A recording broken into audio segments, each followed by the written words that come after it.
বন্ধুরা, আজকে আমি আর মাছের একটি রেসিপি আপনাদের সঙ্গে শেয়ার করব।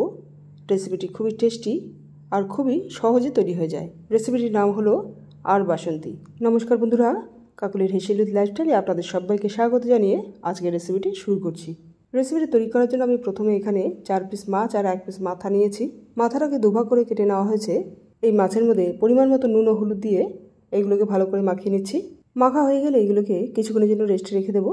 তারপর একটা মশলা তৈরি করে নিচ্ছি। এর জন্য একটা মিক্সারের মধ্যে এক এক করে দিয়ে দিলাম ছোটো ছোটো করে কেটে নেওয়া একটা ছোটো সাইজের টমেটো, হাফ ইঞ্চি আদা, কুচনো একটা বড় সাইজের পেঁয়াজ, 1 চামচ জিরে, 2 চামচ ধনে,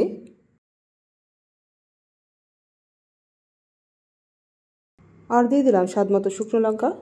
এবার এগুলোকে মিহি করে পেস্ট করে নিয়ে কড়াইতে কিছু পরিমাণ সরষের তেল গরম করে নিয়ে তার মধ্যে নুন হলুদ মাখানো মাছগুলো এক এক করে ছেড়ে দিলাম। তারপর এগুলোকে উল্টে পাল্টে নিয়ে ভালো করে ভেজে নিচ্ছি।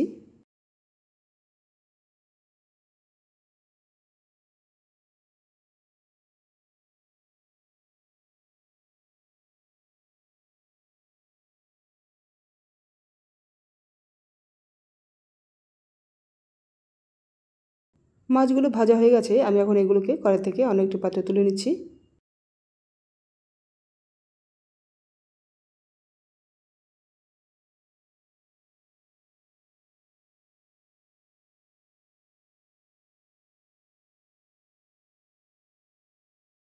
মাছগুলো কড়াই থেকে তুলে নেওয়ার পর কড়াইতে যে বাদবাকি তেল ছিল সেই তেলের মধ্যে ফোড়নের জন্য দিয়ে দিলাম সামান্য পরিমাণে কালো জিরে।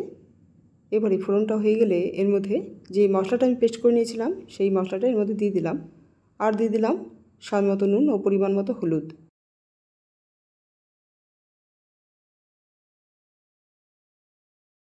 এবার এই মশলাটাকে নাড়াচাড়া করতে করতে ভালো করে কষিয়ে নেব।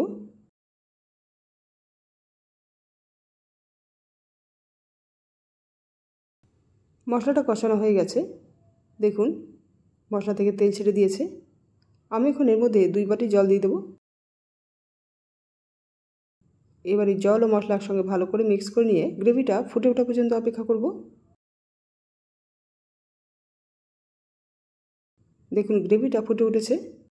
আমি এখন এর মধ্যে 2 চামচ সর্ষে পেস্ট করে নিয়েছিলাম সেই সর্ষে পেস্টটাকে আমি এর মধ্যে দিয়ে দিলাম। সঙ্গে দিয়ে দিলাম ভেজে নেওয়া মাছগুলো।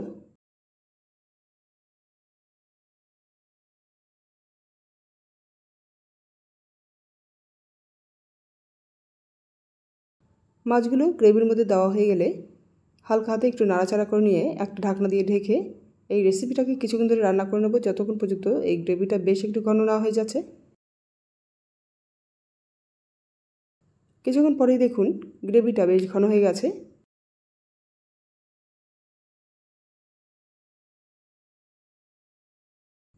দেখুন গ্রেভির ঘনত্বটা এরকম হয়েছে। এর থেকে আমি আর এই গ্রেভিটাকে টানাবো না। আমি এখন এর মধ্যে হাফ চামচের মতো গুঁড়ো গরম মশলা দিয়ে এই রেসিপির সঙ্গে ভালো করে মিক্স করে নেব।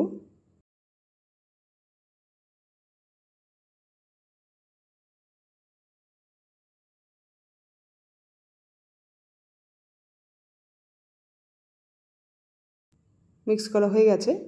আমি এখন গ্যাসের ফ্লেমটাকে বন্ধ করে দিয়ে এই রেসিপিটাকে কিছুক্ষণের জন্য স্ট্যান্ডিং টাইমে রাখবো। কিছুক্ষণ পর ঢাকনাটা খুলে দিলাম। রেসিপিটি সার্ভ করার জন্য একদম রেডি। বন্ধুরা, এই রেসিপিটি একবার এইভাবে ট্রাই করে দেখবেন। আশা করছি আপনাদের খুবই ভালো লাগবে। ভালো লাগলে রেসিপিটিকে লাইক ও শেয়ার করে দিয়ে চ্যানেলটিকে সাবস্ক্রাইব করে দেবেন। তাহলে বন্ধুরা, আজ এই পর্যন্তই। আপনারা ভালো থাকবেন, সুস্থ থাকবেন। আবার আপনাদের সঙ্গে দেখা হচ্ছে পরের এক নতুন রেসিপিতে। Thank you.